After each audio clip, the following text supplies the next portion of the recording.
30 years ago today, on March 31st, 1995, the singer Selena Quintanilla was fatally shot and wounded at the Days Inn in Corpus Christi, Texas.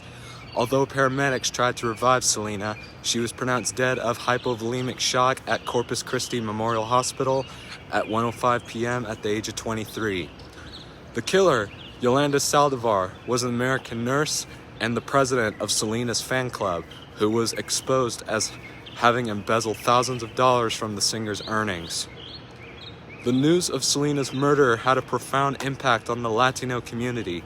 Churches with sizable Latino congregations held prayers in her honor, and some people traveled thousands of miles to visit her home, stores, and the crime scene. To break the news, every major American television network halted their usual programming. The public's reaction to Selena's murder was compared to those that followed the deaths of John Lennon, Kurt Cobain, and John F. Kennedy. On April 12, 1995, 2 weeks after her death, then Texas Governor and future President George W. Bush declared her birthday Selena Day in Texas.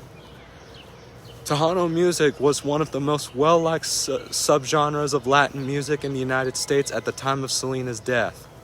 The first Latina artist to have an album that was primarily in Spanish, Dreaming of You 1995 debuted and peaked at #1 on the U.S.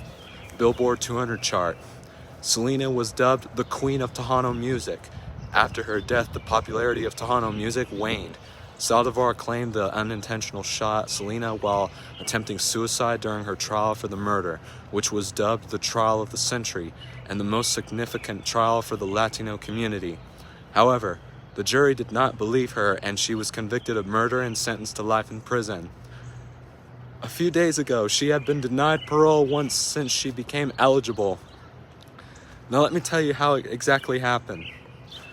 On March 30th, 1995, Selena contacted Leonard Wong about perfume samples stolen from her. That day, she told a boutique employee she planned to fire Yolanda Saldivar. The worker was worried and followed Selena home.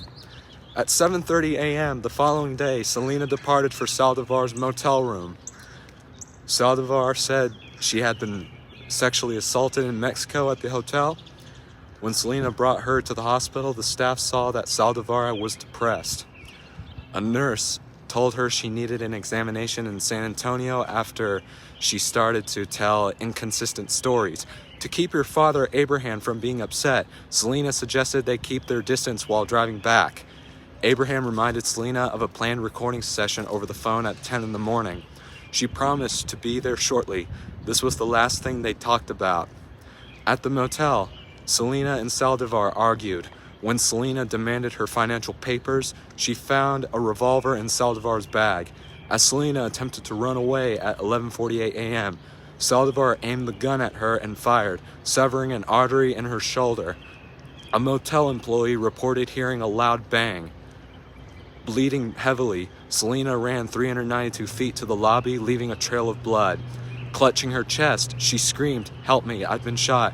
Saldivar chased her, calling her a bitch, then returned to her room. When Selena arrived at the lobby, she passed out and said, "Yolanda, room 158, identifying Saldivar as her assailant. She lost consciousness as her condition deteriorated. Within 2 minutes, paramedics were on the scene. Her pulse was weak, so they tried CPR and bandaged her wound with Vaseline. A large pool of blood was observed surrounding her body by a paramedic. Efforts to insert an intravenous line failed due to blood loss. She was rushed to Corpus Christi Memorial Hospital at noon, arriving clinically brain dead. Doctors performed emergency surgery, but the damage was irreparable.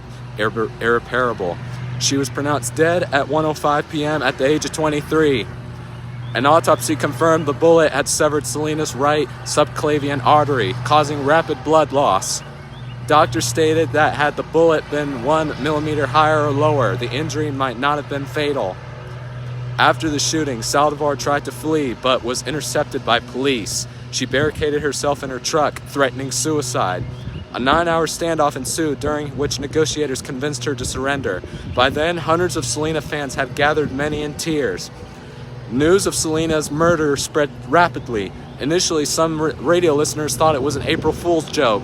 Spanish-language stations played her music non-stop, and U.S. networks interrupted regular programming. The story dominated headlines worldwide, even reacting Japan. Selena's murder had an unprecedented impact on the media. Newsstands sold out on the publications covering her murder, and People's Magazine's commemorative issue became a collector's item. The overwhelming response led to the creation of People. Her legacy continued through film and television. Jennifer Lopez portrayed Selena in the 1997 biopic, which helped launch her career.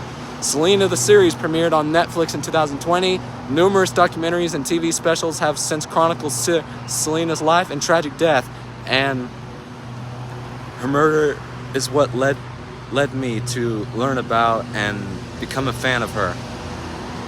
We will never stop listening to her music, and we will never stop watching documentaries and movies about her. Sorry guys, you're probably wondering why I'm talking a little strange.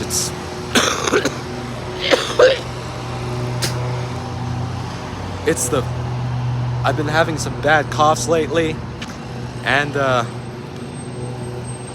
I've been having a runny nose, which is not good.